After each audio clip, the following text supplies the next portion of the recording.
You're listening to Following On with me, Neil Manthorp, along with Double Ashes winner Steve Harmison. And a reminder that if you're overseas this summer, you can hear live ball-by-ball commentary of England's 5-match Test series against India on the talkSPORT Cricket YouTube channel, with the first Test getting underway at Headingley on Friday.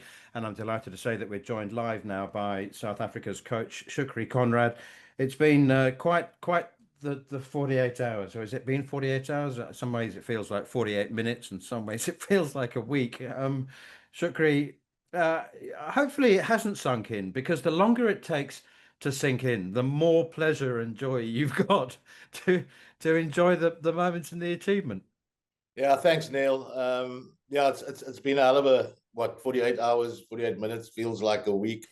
But no, things are starting to sink in, but no, I don't think we've quite realized the enormity of what we've gone out and done. Certainly judging by the response we're getting from back home, especially. I think it's a lot bigger than we actually think. And Shukri, straight to your star performers, a standout. I mean, the two of them, but one with bat, one with ball. If you need to win big games, you have to have big characters. You've certainly got one in Kagiso Rabada, but what an innings by Adrian Markram. Yeah, I know. Firstly, KG is an absolute superstar. From day one, when won the toss and stuck them in, conditions were bowler friendly. Ended up with 5, and then when we needed to get back in the game, he got us going again. And yeah, when we were faced with that second highest chase at Lords in the 4th innings, I don't think we've seen a better Test match innings in a major game like this by any South African batter. And yeah, Aiden stepped up and he showed what he's really about. Very often he gets criticized for not putting up the numbers, but in this case the character far outweighs the numbers he puts up, and I was just grateful that the numbers could match the character in this case. Shukri, we talked a few weeks ago to yourself about what the enormity of this game was, the World Test Championship final, how much from home that everybody was so looking forward to it. You've gone and won it. You've won, an ICC, the ICC trophy. How significant is that? Temba Bavuma, what a leader in going back to South Africa, saying we want to play a lot more Test match cricket. Yeah, no, look, Temba's an exceptional leader. Leads from the back, but leads from the front with the bat in hand. And I don't quite think, like I said, Army, I think it'll sink in when we arrive back at OR Temba. I think we're expecting a huge reception there. But what Temba's gone out and done, especially with the bat, when he got injured the other day, insisted he wanted to go out and continue. I think he's just elevated himself to legendary status in South African cricket. And yeah, he's a quiet leader, but I don't think we want anybody else leading us in the test space. And he's gone and done what very few people have done, or nobody's done before, win an ICC event. But it's not only about us, I mean, it's about, and it was great having Graham and all those guys around AB in the stands. It's for the guys that have gone through the heartache, and in our team song we sing about for those before us and for those to come. It's about all of that. Finally, the monkey's off the back, and yeah, we just thrilled it's us, that was able to get that monkey off the back. I love the line from Temba when he's speaking afterwards, and he said, it's nice to produce a piece of silverware so that people won't just remember me as being the first Black African captain. I think that's so true, isn't it? I mean, there's a complexity about South African cricket and South African life and politics that many people don't realize outside of the sport. But there's a humility about this team, Shukri. There's a kind of feet on the groundness about it. I was looking at the 2012 team, and I don't know how many of your team would get into the 2012 team, which was packed with superstars. Obviously, you'd have to put Rabada in there, and maybe Maharaj for Imran Tahir. But do you know what I mean? There is a humility about your team. Is that a reflection of you? I don't know if it's a reflection of me. It's pretty much what we wanted to instill in the group, you know. And I think we're comfortable saying that we're not a bunch of superstars, but we're actually a superstar team. We don't have the names, we don't have the numbers to suggest that we should be the best test team in the world right now. But my gosh, when someone needs to step up, and when the backs are against the wall, like they were on that second day, and we needed to get back in the game, Lungi stepped up, Aiden's knock. Guys just find a way, you know, and this has been the hallmark of this team. I kept saying to everyone that cared to listen that this team is about the oneness and the wanting to be together. And there's a humbleness about them. They're just a bunch of good guys that they practice hard.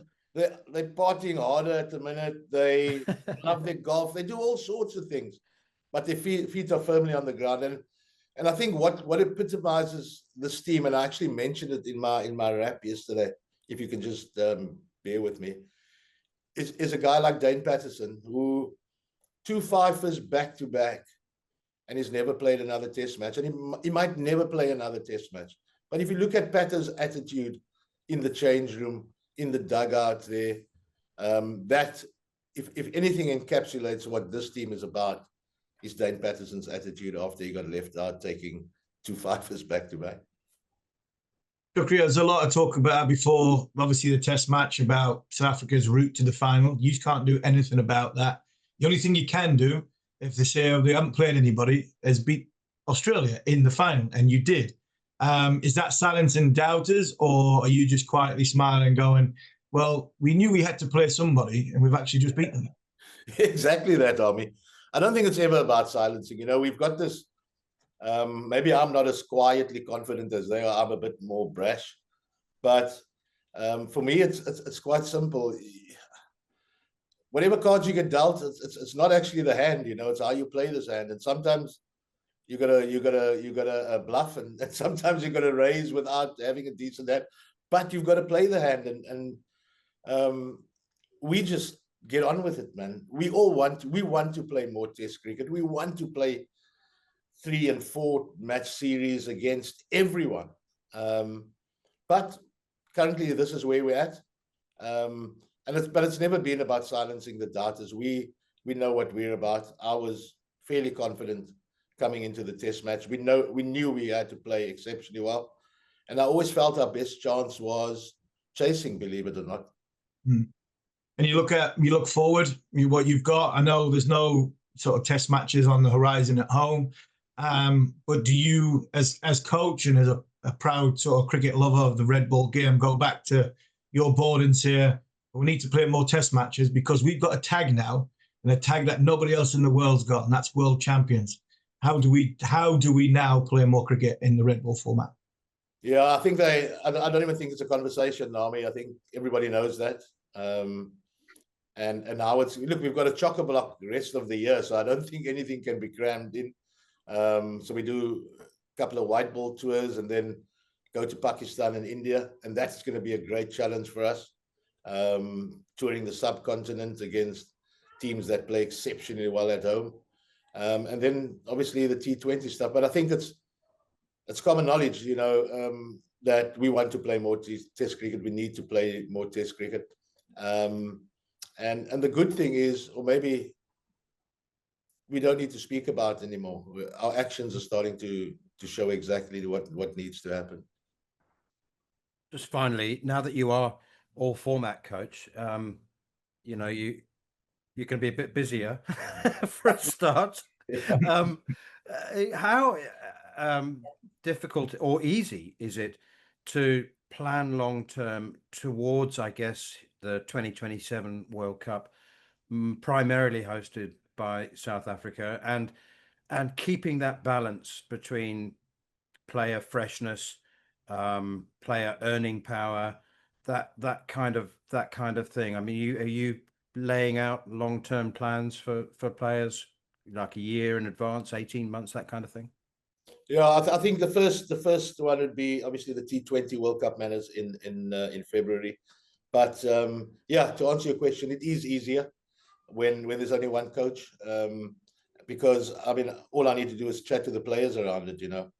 And so there's an immediate short-term plan that's for the T20 World Cup, but we're starting to obviously shape this team and shape what potentially could be our squad for 2027, which is going to be as big as what we've just had, a World Cup at home.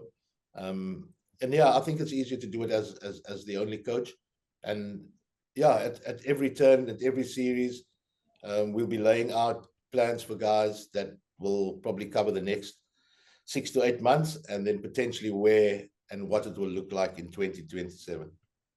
Shukri, just finally, for those who don't know, who are listening or watching this, you made a couple of pretty big calls when you were appointed Test coach.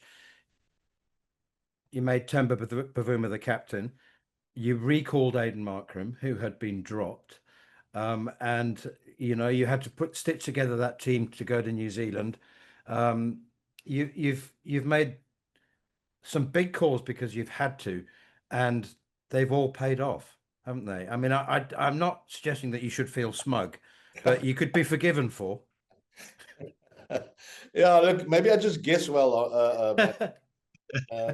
And sometimes you go on gut feeling. I've got a big gut, so yeah, things start to fall. But look, I think if you've got to have the courage of your convictions as well, to do certain things, and it's not only a gut feel; it's based on sound cricketing reasons. And if I feel this is going to benefit the side in any way, then I'm pretty comfortable making a call, as tough a call as it is, you know. And yeah, I can sit back here and say, geez, how smart am I, type of thing, but it's never been about that.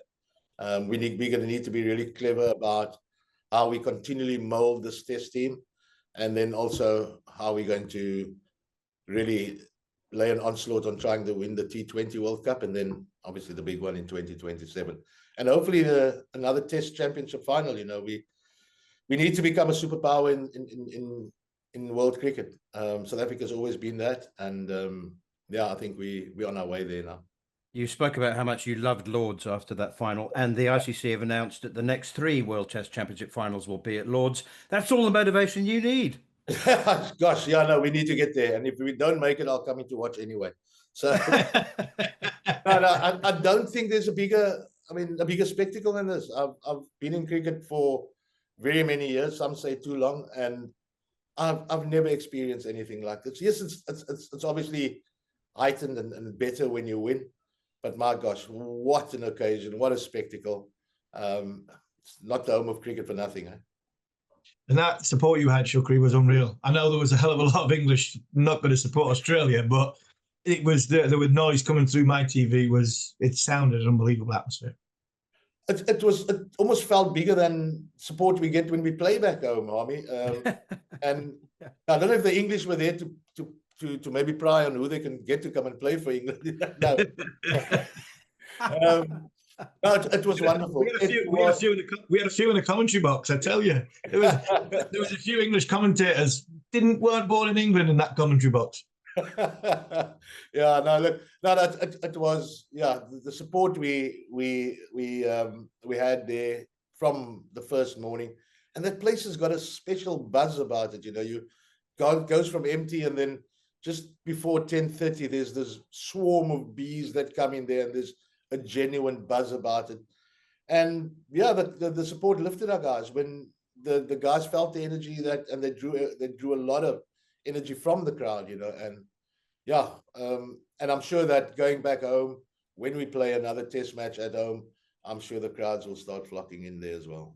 Congratulations. Thank you so much, Shukri Conrad. You've enjoyed the flight back, and you know what, just milk the occasion as much as possible. Your next assignment is in Bulawayo for 2 Test matches.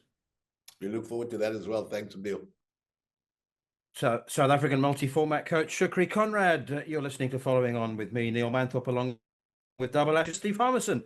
Next up, we'll preview the first Test between England and India and hear from England's vice-captain, Ollie Pope.